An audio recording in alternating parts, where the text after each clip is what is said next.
The Speaker, Economic Committee of West African States, ECOWAS Parliament, Dr. Sidie Mohamed Tunis, has lamented over the abysmal access to reliable, sustainable, and affordable energy in the region. The Speaker disclosed this at a 5-day joint Parliamentary Committee in Freetown, Sierra Leone, with the theme Building the Regional Energy Market for a Just Energy Transition. Dr. Tunis explained that almost half of the population of the over 400 million people in the ECOWAS sub-region are unable to afford or have access to electricity due to low generation and distribution capacity. The Speaker explained that for the energy issue to improve, energy transition should top the priority of the region's economies. Access to electricity is an essential factor for economic and social development.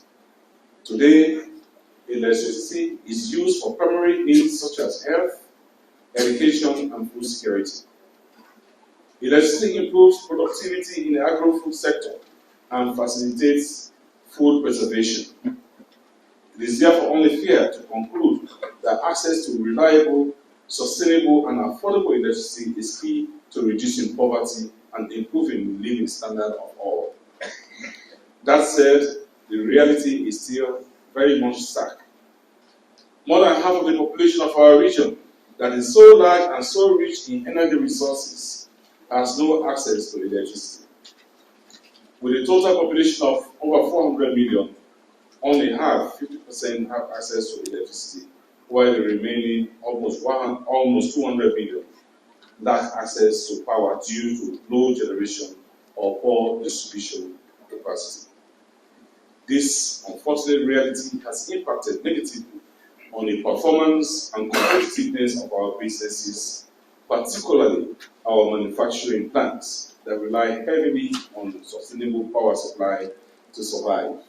As a government, we want to make a shift, and we are making that shift from what we call utility energy to productive energy.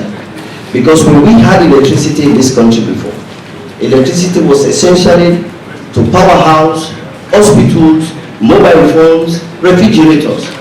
But believe you me, no country will develop if you don't have a solid productive sector.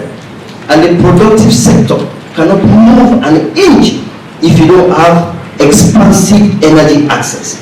Because we have to move what we are going to do, our philosophy, according to His Excellency the President, we move this country from utility energy to productive energy, so we'll be able to attract investment and we'll be able to build industries that can create jobs, that can increase government revenue. That is the vision, that is the philosophy, and we are doing very well with that. I cannot overemphasize the importance of energy. The region, like Sierra Leone, needs to make this radical shift from utility energy to productive energy, and one that is based on renewable energy. If we are able or are going to realize the ECOWAS Vision 2050, we need a regional approach. Believe you me, making that transition is vital to building a prosperous region. We need to build the industries, we need to create jobs, and we need to also be able to build the necessary road network. We need to think creatively how to encourage private sector investment in the energy market. We need to begin to encourage the banks in West Africa to move from just commercial banking to project financing. This will enable us to mobilize the kind of resources we need to do that.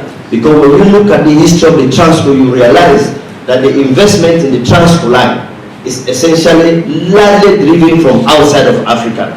I think the time has come to encourage our banks so that at least we can invest in that. This is where ECOWAS can come in. How to create what we call clean energy hub.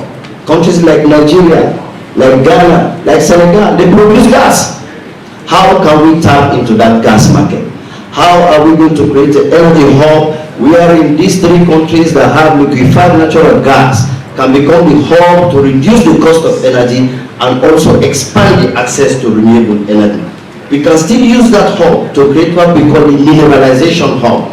A country like Sierra Leone that has over 15 billion tons of iron ore.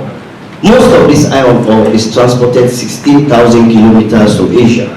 I think with gas in Senegal, with gas in Ghana, and gas in Nigeria, we can create such mineralization hub that will allow us to be able to transform that very natural resources into iron so that we can support the industrial development